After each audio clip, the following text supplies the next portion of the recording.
Hello বন্ধুরা, কেমন আছো তোমরা সবাই? আশা করি তোমরা সবাই অনেক ভালো আছো। কুটুন দিদি ব্লগিং চ্যানেলে তোমাদের সকলকে জানাই স্বাগত। তো আজ আমি তোমাদেরকে বানিয়ে দেখাবো কীভাবে তোমরা একদম কম কাপড় দিয়ে তৈরি করে নিতে পারবে সুন্দর দেখতে, সুন্দর ডিজাইনের একটি গ্রাউন্ড। তো চলো তৈরি করে নিই। তো এই যে গ্রাউন্ডটা দেখতে পাচ্ছ, এটা কিন্তু আমি তৈরি করে নিয়েছি। আর এই গ্রাউন্ডটা কিন্তু একজন কাস্টমার আমাকে দিয়ে গেছিলো। তিনি কিন্তু এটাকে প্রথমে ট্রাই করেছিলেন, তিনি অনেকটাই কিন্তু করেছিলেন। তারপর তিনি পুরোটা করতে পারেনি বলে, মানে ফিনিশিংটা তিনি করতে পারেনি বলে তিনি কিন্তু এটা আমাকে দিয়ে গেছেন।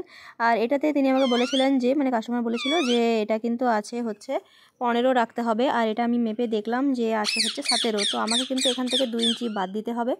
তো আমি প্রথমে ম্যাপ করে নিয়েছিলাম যে কতটা এটা আছে, এটা 17 আছে আর আমাকে করতে হবে হচ্ছে 15। তো 15তে আমি একটা দাগ দিয়ে নিলাম। এখানে দেখো তিনি কাঁধটা রেখেছেন হচ্ছে 3, 3.5-এর মতো তিনি এখানে রেখেছেন। এটা কিন্তু ঠিকই আছে। হাতের মাপ তিনি নিয়েছিলেন হচ্ছে 6.5। এই যে দেখো, যেরকমটা তোমাদেরকে আমি দেখাচ্ছি 6.5 কিন্তু এখানে নিয়েছেন তিনি হাত।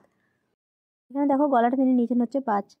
তো কাপড়ের অবস্থা একবার দেখো কতটা ছিঁড়ে গেছে এখানে। তো তিনি কিন্তু এই জিনিসটা করেছেন, আমি কিন্তু এখানে কোনো কিছু এখনো পর্যন্ত করিনি। তো আমি যেটা করব, আমি কিন্তু এই যে এইখানে দেখতে পাচ্ছ কাপড় কিন্তু দেওয়া নেই, মানে লাইলিং কিন্তু দেওয়া নেই নিচের। তো এই লাইলিংটা তিনি আমাকে দিয়েছেন যে এখানে দেওয়ার জন্য। তো এটাও কিন্তু অনেকটা ছোট বড় আছে। তো আমি এখন যেটা করব, আমি দেখো এখানে সামনের অংশটা কিন্তু আমি নিয়ে নেবো। আর এখানে কিন্তু আমি হাতটাকে খুব সুন্দর করে নেবো, যেহেতু এটা স্লিভলেস হবে সেই অনুযায়ী কিন্তু আমি এখানে হাতটা তৈরি করে নেবো।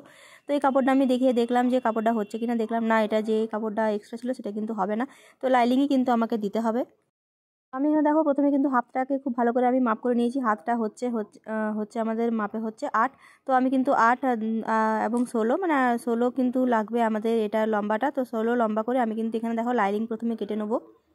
দেখো আমি প্রথমে কিন্তু 16 লাইনিং কেটে নিয়েছি। এরপর দেখো আমি কিন্তু এটাকে একদম নিচ দিক থেকে ধরে নেবো।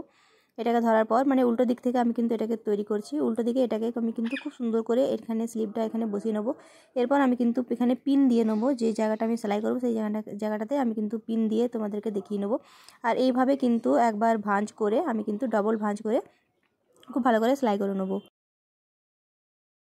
তো এখানে দেখো আমি কিন্তু কাপড় এবং লাইনিং দুটোকে কিন্তু খুব সুন্দর করে ধরে নিয়েছি। এরপর আমি কিন্তু এটাকে এইভাবে খুব ভালো করে কিন্তু সেলাই করে নেবো। আমি কিন্তু এখানে পিন এঁটে নিয়েছি। যেখানে যেখানে আমি সেলাই করবো সেই জায়গাগুলোতে আমি কিন্তু পিন দিয়ে খুব সুন্দর করে এটাকে তৈরি করে নিচ্ছি। দেখো আমি কিন্তু লাইনিংটাকে খুব সুন্দর করে সেলাই করে নিয়েছি। এরপর আমি যেটা করব, আমি কিন্তু এই যে এইটাকে এইভাবে একবার ফোল্ড করব।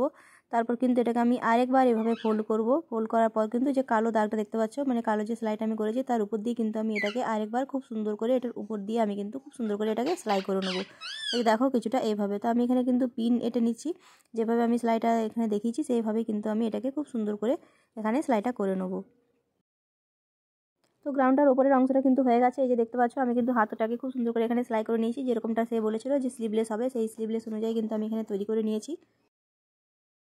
মেন ব্যাপার হলো যে নিচের অংশটাকে কিন্তু খুব সুন্দর করে তৈরি করতে হবে। তো আমি এখানে দেখলাম যে এখানে কিন্তু এই যে দেখো এই অংশটাতে কিন্তু কোনো রকম তোমার লাইনিং দেওয়া নেই, আর ওই জায়গাতে কিন্তু লাইনিং দেওয়া আছে। তো আমি যেটা করেছিলাম সেই লাইনিংটাকে কিন্তু খুব সুন্দর করে আমি কেটে নিয়েছিলাম। কেটে নেওয়ার পর কিন্তু আমি এইভাবে এটাকে অ্যাটাচ করে দিয়েছিলাম।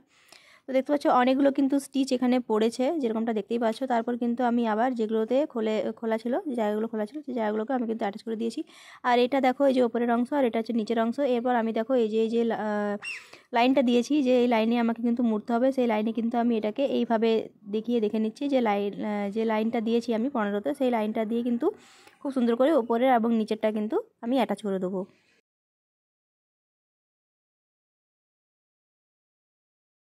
দেখো আমি কিন্তু ওপর পার্টের সাথে ওপর পার্টটাকে খুব সুন্দর করে এখানে আমি জয়েন করে নিচ্ছি। এই যে দেখো ওপরের পার্টের সাথে ওপরের পার্টটা খুব সুন্দর করে জয়েন করে নিচ্ছি। এটা হচ্ছে তোমার সামনের পার্ট।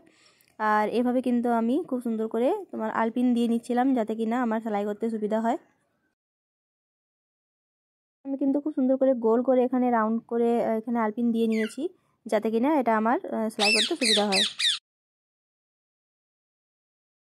দেখো আমি এটাকে কিন্তু সোজা দিকে সেলাই করে নিয়েছি। তো সেলাই করে নেওয়ার পর আমি এটা দেখছি যে এটা আমাদের কত দেশ দাঁড়াচ্ছে। হ্যাঁ, একদমই কিন্তু 14 দেশ দাঁড়াচ্ছে, যেটা উনি চেয়েছিলেন 14তেই কিন্তু সেটা দাঁড়াচ্ছে।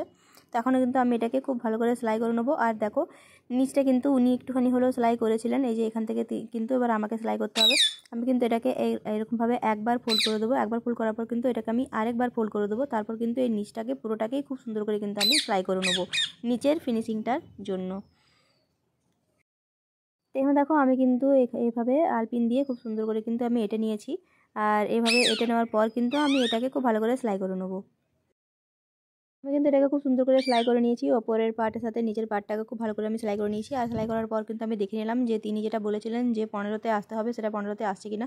তো এটা হচ্ছে একটা আমব্রেলা কাট গ্রাউন্ড। তো আমার ভিডিও তোমাদের কেমন লেগেছে অবশ্যই কিন্তু কমেন্ট করে জানিও। ভিডিওটা ভালো লেগে থাকলে কিন্তু চ্যানেলটাকে লাইক, সাবস্ক্রাইব এবং শেয়ার করতে একদম ভুলবে না। সবাই খুব ভালো থেকো, সুস্থ থেকো। খুব তাড়াতাড়ি দেখা হবে তোমার সাথে একটা পরের ভিডিও নিয়ে। আজকের মতো আমি এখানেই বিদায় নিচ্ছি।